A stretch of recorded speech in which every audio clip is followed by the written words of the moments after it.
एक और double header day Indian Premier League में और आज के दिन पहला मुकाबला राजस्थान और हैदराबाद के बीच। दोनों ही टीमें पॉइंट्स टेबल में जूझती हुई नजर आ रही हैं। दोनों के लिए एक जीत बहुत ज़रूरी है। और हैदराबाद के कैंप की अगर बात करें तो अब तक आपने खबर सुनी ली होगी, केन विलियमसन अब कप्तानी करेंगे हैदराबाद की। तो काफ़ी कुछ देखने को होगा मैदान में इस मैच के लिए। लेकिन आपके लिए एक चीज़ जो सबसे ज़्यादा ज़रूरी है वो ये है हमारी ओर से कि हम ये इंश्योर करें कि आप ज़्यादा से ज़्यादा फैंटेसी पॉइंट्स कमाएं इस मैच से। और वो कैसे हो सकता है, जब हम आपको जो चॉइस बताएंगे अगर आप उनके साथ जाएंगे तो आपकी फैंटेसी 11 बेहतरीन परफॉर्म करेगी। और हम आज Blitzpools presents cricket news fantasy scout में यही तो करने वाले हैं, जैसा कि हम रोज़ करते हैं। आपको 3 ऐसे खिलाड़ी बताएंगे जिन पर आपकी नज़र होनी चाहिए। उनके अलावा 8 कौन से खिलाड़ी हैं जिनको आप जोड़ के अपनी फैंटेसी 11 बना सकते हैं बढ़िया सी। तो शुरुआत करते हैं। जाहिर सी बात है, हम राजस्थान की टीम को जब देखते हैं तो पिछले मुकाबले में मुंबई के खिलाफ दिल्ली के ही मैदान में एक ठीक ठाक टोटल उन्होंने बना लिया था। हालांकि किसी भी बल्लेबाज ने अर्धशतक नहीं लगाया था, लेकिन 2 बल्लेबाज थे जिन्होंने 40 के पार स्कोर किया था, 41 और 42 रन बनाए थे। हम बात कर रहे हैं सबसे पहले आज हमारी फैंटेसी 11 के 3 पिक्स में जॉस बटलर की। जॉस बटलर अब तक इस आईपीएल में बड़ी पारी नहीं खेल पाए हैं, लेकिन पिछले मैच में उम्मीद मिली होगी राजस्थान के फैंस को कि ये जो मैदान है, और कल का मैच आपने देखा ही था चेन्नई और मुंबई के बीच, इस मैदान में कितने रन बनते हैं। और जॉस बटलर के लिए इससे बेहतरीन मौका नहीं होगा राजस्थान रॉयल्स के लिए इस मुकाबले में कमबैक करने का, एक बड़ी पारी खेलने का। और आज हैदराबाद के खिलाफ वो बड़ी पारी आपको देखने को मिल सकती है। हैदराबाद की टीम में काफ़ी फेरबदल हुए हैं पिछले मुकाबले से अब तक, और एक बात जो कांस्टेंट रही है वो ये है कि केन विलियमसन द बैट्समैन उनके लिए कितने ज़्यादा ज़रूरी रहे हैं। और वो इस मैच में भी जब उतरेंगे तो बतौर कप्तान तो उतरेंगे, लेकिन बतौर बल्लेबाज जो उनका रोल है वो बहुत अहम है। आप देखिए 3 मैच अब तक खेले हैं वो हैदराबाद के लिए, और अब तक आउट नहीं हुए हैं इस आईपीएल में। 2 मुकाबले चेन्नई में खेले, 1 मुकाबला पिछला दिल्ली के इस मैदान में खेला, और हर तरीके के रोल में इन्हें आपने अब तक देख लिया होगा।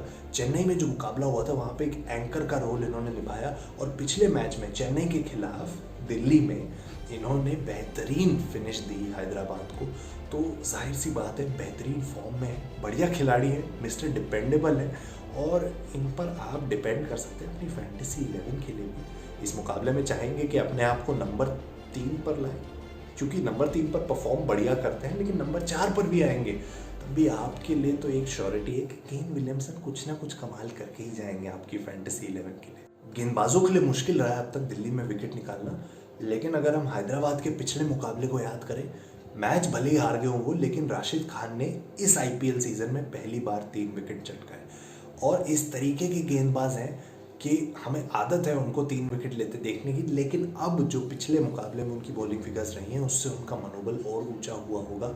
और इस मैच में हैदराबाद के लिए अपना 110% देने के लिए वो फिर से तैयार होंगे, और ज़्यादा से ज़्यादा चांसेस हैं कि वो इस दिल्ली के विकेट से, जहाँ पर बल्लेबाजों के लिए ही सारी मदद देखने को मिली है अब तक, यहाँ पर कुछ गेंद से भी करिश्मा करके दिखाए।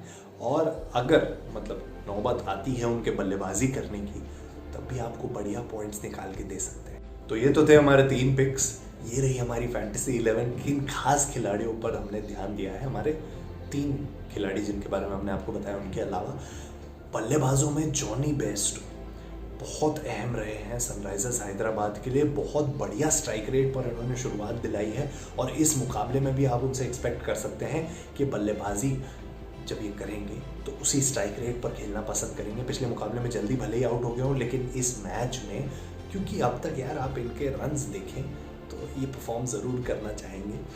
इनके अलावा यशस्वी जायसवाल पिछले मुकाबले में राजस्थान के लिए अच्छे फॉर्म में नजर आए, 160 की स्ट्राइक रेट पर हिटिंग कर रहे थे। जॉस बटलर के साथ एक स्थिर शुरुआत दिलाई अपनी टीम को, स्थिर से ज़्यादा बेहतरीन नींव रखी इन्होंने टीम के एक बड़े टोटल के लिए। और बल्लेबाजों में आप किनको देखना चाहेंगे, रियान पराग एक बेहतरीन प्रोस्पेक्ट है राजस्थान रॉयल्स की तरफ से। अब तक उन्हें बल्लेबाजी के जो मौके मिले हैं उनमें उन्होंने प्रॉमिस ज़रूर दिखाया, लेकिन यहाँ पर चाहेंगे कि यार इसे एक बड़े स्कोर में तब्दील करें। ऑलराउंडर्स में राहुल तेवतिया और क्रिस मॉरिस दो ऐसे खिलाड़ी हैं जिन्हें जब भी बहुत बल्लेबाजी का मौका मिलता है तब आप इन पर से नज़र नहीं हटा सकते हैं, और बड़े हिटर्स हैं। दिल्ली का मैदान, छोटी बाउंड्री हो तो ये बेहतरीन वहाँ पर आपको प्रदर्शन करके दे सकते हैं और अच्छे पॉइंट्स आपको कमा के दे सकते हैं आपकी फैंटेसी 11 के लिए। गेंदबाजी की जो ऑप्शंस हैं उनमें चेतन सकरिया को हमने चुना है और मुस्तफिजुर रहमान को चुना है राशिद खान के अलावा। दोनों लेफ्ट आर्म पेसर अब तक राजस्थान रॉयल्स के लिए बहुत अच्छे ऑप्शन रहे हैं गेंद के साथ, और आप राजस्थान रॉयल्स के कप्तान तो नहीं है लेकिन आप अपनी फैंटेसी 11 में इन्हें मौका दें, क्योंकि अब तक जो प्रदर्शन इन्होंने करके दिखाया गेंद के साथ, उनसे उम्मीद नहीं होगी उतनी भले ही, लेकिन बहुत ज़रूरी रहे हैं ये राजस्थान रॉयल्स के लिए बतौर गेंदबाज, भले ही वो शुरुआती ओवरों में हो या अंतिम ओवरों में। तो बस आज के लिए इतना ही। इंतज़ार करें इस मैच के शुरू होने का, जो अब से ज़्यादा